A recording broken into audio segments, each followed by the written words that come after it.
Boeing, which together with Airbus has manufactured 99% of the world's larger commercial aircraft, now admits that a software flaw contributed to the two crashes that killed 346 people within the past year. How will this admission affect Boeing's business around the world, and especially with one of its most important customers, China? Then later, I sat down with the CEO of the Middle East's most influential broadcaster. What role can stories and other media content play in strengthening ties between Asians? Welcome to The Point, an opinion show coming to you from Beijing. I'm Li Xin.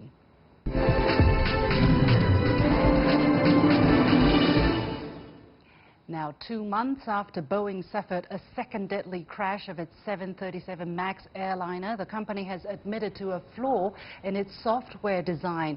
According to Boeing, the flight simulation software was, or rather the flight simulator software was unable to mimic the same flight conditions that confronted the Ethiopian Airlines flight that crashed in March, or that of the Lion Air flight that crashed in Indonesia last October. The repercussions of Boeing's admission could be dramatic for America's largest exporter and airplane manufacturer. Together with Airbus, they dominate 99% of the global airlines market. The impact may be particularly acute for Boeing's business in China, which is considered its most important export market. To what degree did this design flaw contribute to the deaths of the 346 people in these two crashes?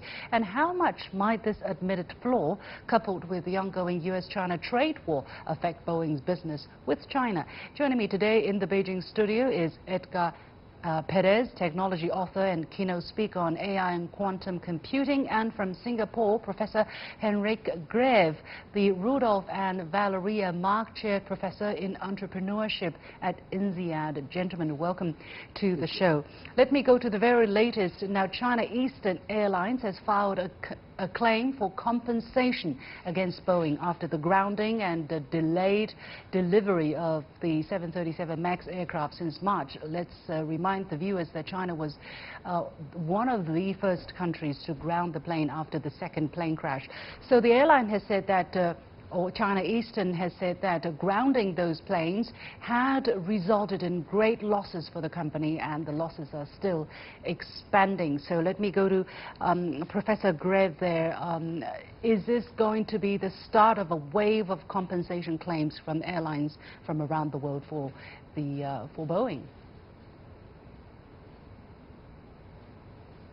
We already know that some other airlines have signaled that they are planning to demand compensation. This will clearly happen. We don't know how much compensation they will be able to extract, but Boeing has to handle this as a situation that they're responsible for. And so it's quite likely that there'll be further losses for Boeing.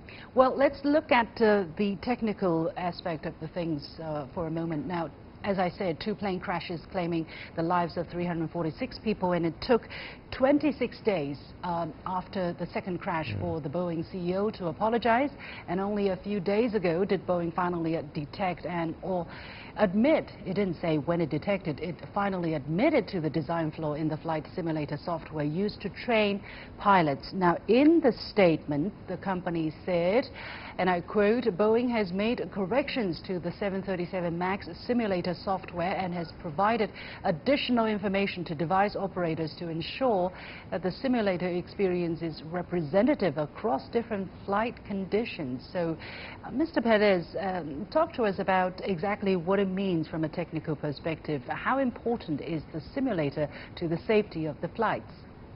Very important if it can represent exactly conditions of flight in this particular case. But let's start with the point that actually the software that manages the plane, it was defective, and Boeing knew about that way in advance. So definitely there's going to be a big responsibility from management to actually think about how they actually developing planes in this market when they actually dominate the world with Airbus, and at the same time how actually they are testing their planes. There are lives on the line here. So obviously in this particular case they have to be very persuasive now with airlines, regulators and users around the world that they now are actually getting their act together. Well, at this moment, one of the details that the media are noting or pointing out is that the company didn't disclose when the flaw was uncovered or whether it has informed regulators. Professor Greve, why do we not know such details? Are such details important in finding out exactly who have been or what factors have been responsible for the crashes? The details are very important, and in fact we need to wait for more information here. But from what we've understood so far at Boeing, there is a possibility that part of the reason for this is that they were not coordinated in issues that had to do with safety. We know that there was software design that relied on input from one and only one sensor. We know also that there were manufacturing people who knew that there were problems attaching that sensor correctly occasionally. Put those two pieces of information together and it's clear that there is a problem. And the problem becomes even bigger when you take into account the third piece of information, which is that if the solution is to turn off the system, then pilots need to manually operate the tail. But this is extremely difficult to do under takeoff.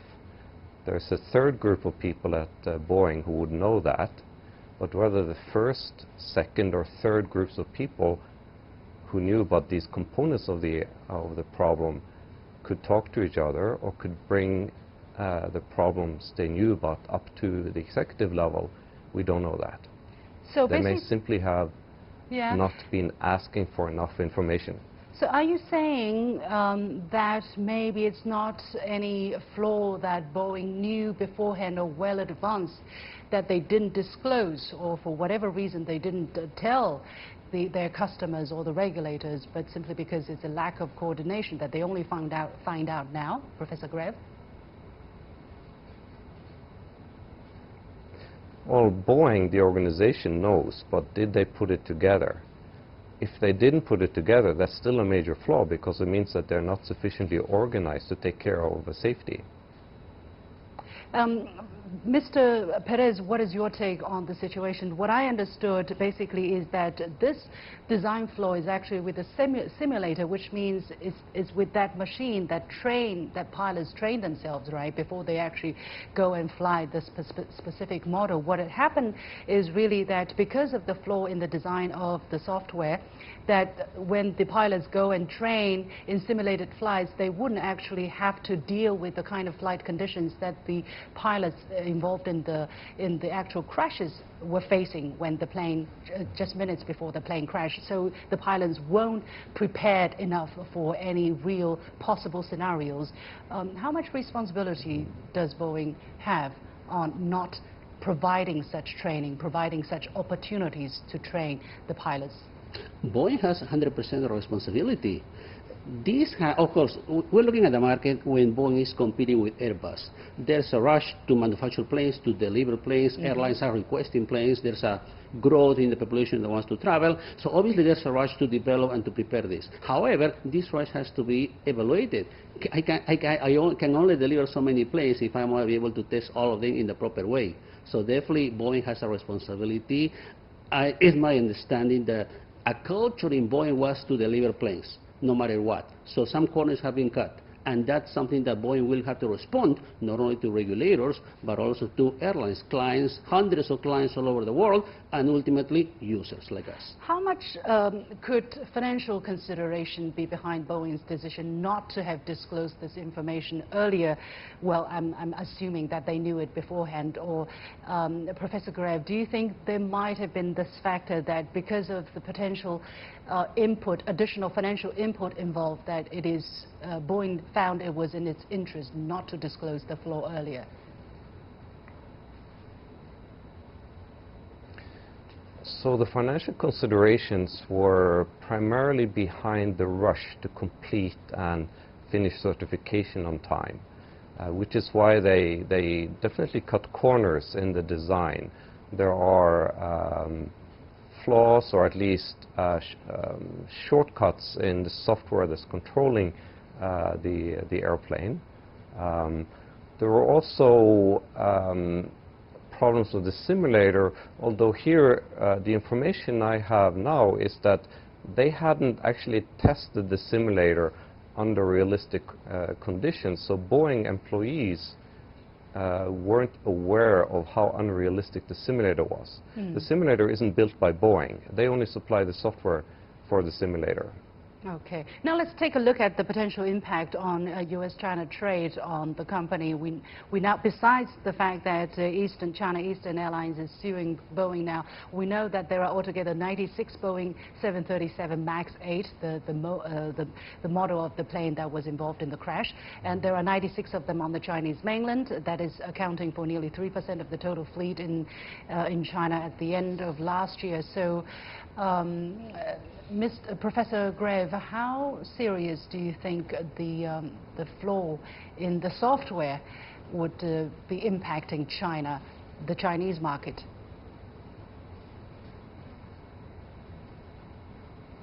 It's very significant because they have to redesign how the flight is controlled.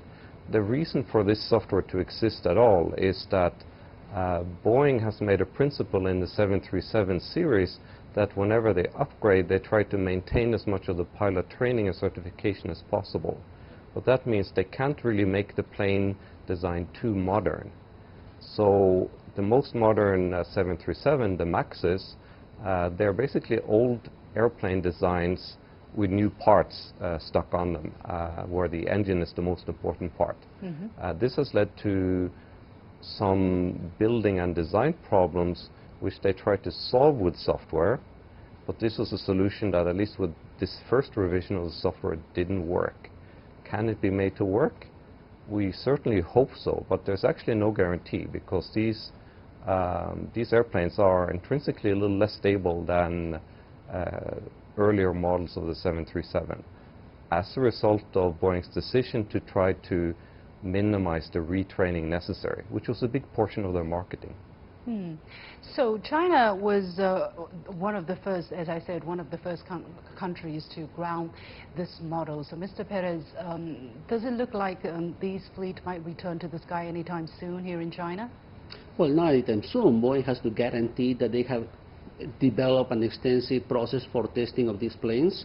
Regulators also, we need to conduct also absolute and exhaustive testing processes for these planes as well. And finally, users will need to be persuaded that that's indeed the case. In particular, I fly quite a bit in the last months, years, and obviously it never occurred to me to ask which model I'm flying, whether it's going to be a Boeing or the Airbus. From now on, I'm asking which model it's going to be, and if it's going to be a Boeing, I will make sure that the management team actually has flown that particular model before I can fly that plane. So I'm sure users also will be asking that question all over the world.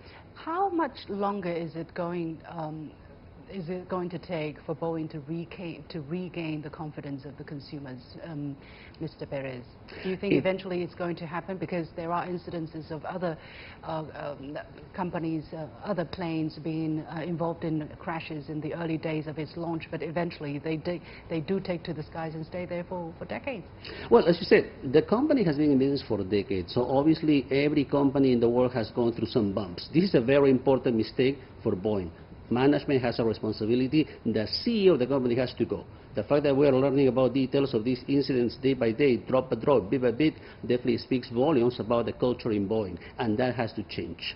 On the other hand, Boeing and Airbus have decades of relationship with hundreds of airlines around the world. There are no other major competitors at this moment that could take the place of Boeing. So eventually Boeing should fix that, both management issues and both technical issues, to be able to offer a word to regulators that now the planes are safe to fly. Okay, on top of the software flaw, now Boeing's fate in China is also up in the air because of the trade war. Late 2017, when President Trump visited China, China ordered 300 Boeing planes. Now, Randy Tinseth, who is the Vice President of Marketing for Boeing Commercial Airplanes, said in 2018 that more than 9,000 Boeing airplanes fly throughout the world with parts and assemblies built in China. China has a role in every one of Boeing's commercial airplane models. So the Chinese government has so far refrained from taking any actions to retaliate against Boeing in the ongoing trade war. Professor Greve, if things get worse, should Boeing be concerned? Well, the primary concern that Boeing has will actually be both that some of the customers have lost faith in this particular model and even in the company.